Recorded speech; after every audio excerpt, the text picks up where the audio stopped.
अस्सलाम वालेकुम नाजरीन, आप देख रहे हैं मशाल टाइम्स और मैं हूं मीर मुदस्सिर।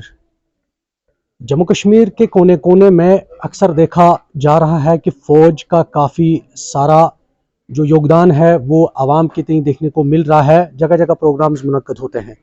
आज के प्रोग्राम की जहां हम बात करेंगे, मैं इस वक्त government degree college boys Pulwama में हूं, जहां 55 RR की जानिब से वुमेन एम्पावरमेंट पे एक प्रोग्राम मुनक्कद हुआ।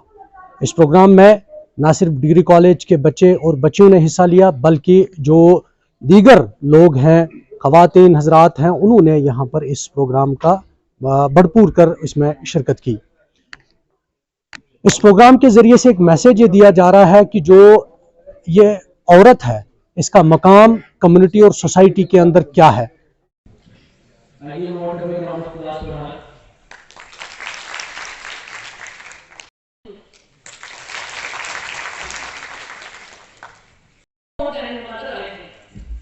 Isn't it? See, I'm here, my husband is behind, he's standing behind my back, and that makes me, that is the reason I'm standing here. So what empowerment is? Empowering is basically significant into economic development, that is true, but education is playing a pivotal role.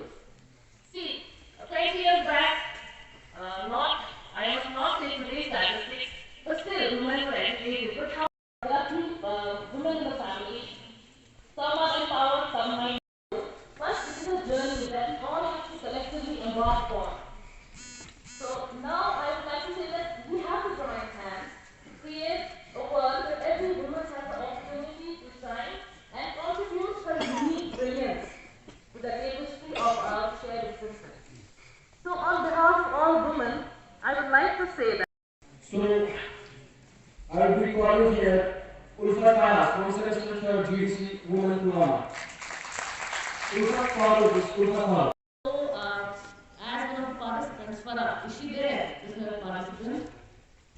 So it was a very heart-touching story of your mother who has struggled in the phase of life. Like it must be around 20 years back.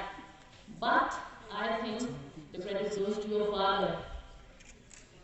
Your father has broken the role of women in our society. As we know, women plays a number of roles in our society.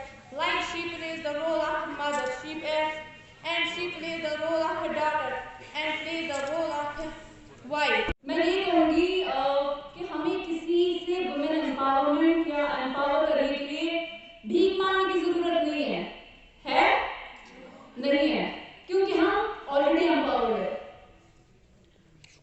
औरत इस दुनिया में नहीं होती तो आप मुझे बताएं क्या ये दुनिया होती? बिल्कुल नहीं होती। थोड़ा जोर से बताएं, आप मुझे भी लगे कि आप सुन रहे हैं मुझे। तो इस दुनिया का तो मतलब कोई बेस ही नहीं होती अगर औरत नहीं होती। तो आप मुझे बताएं, ये सवाल खुद में ही एक जवाब है कि नहीं? हम ऑलरेडी एम्पावर्ड हैं। अगर औरत में कोई भी चीज़ एग्जिस्ट करती है ऑलरेडी, उसको निकालने की ज़रूरत है, उसमें कोई एक्स्ट्रा चीज़ डालने की ज़रूरत नहीं है। आई थिंक जब औरत से ही आपका वजूद है तो आप उसको डोमिनेट क्यों करेंगे। ये मेरी मैसेज है आज की पब्लिक से। हमारे साथ हमारे मेहमान हैं, लेकिन मैं पहले तारुफ देना चाहूँगा आज के प्रोग्राम के हवाले से भी और मेहमान का भी। डॉक्टर लीज़ा हमारे साथ है आज के इस प्रोग्राम में। हम बात वुमेन एम्पावरमेंट की करते हैं। जहाँ हम जम्मू कश्मीर की बात करेंगे तो मुख्तलिफ जो प्लेटफॉर्म्स है वहाँ इन प्रोग्राम्स का इनेकाद किया जाता है और ये बताया जा रहा है कि एक औरत, उसको समाज में कितनी इज़्ज़त और कितनी कदर है। और जहाँ कहीं ये लगता है कि जो ख़वातीन है उन्हें किसी किस्म की मुश्किलात का सामना है, तो उसके लिए बहुत सारे फोरम्स भी बनाए गए हैं जहाँ वो अपनी दाद रसाई सुना सके। लेकिन अगर हम घरेलू मामलात की बात करेंगे तो एक औरत का एक बड़ा और ऊंचा मकाम है सोसाइटी के अंदर, अपने घर के अंदर काम काज के हवाले से, बच्चों के हवाले से, या जो हस्बैंड है उस हवाले से बहुत सारी चीज़ें हैं।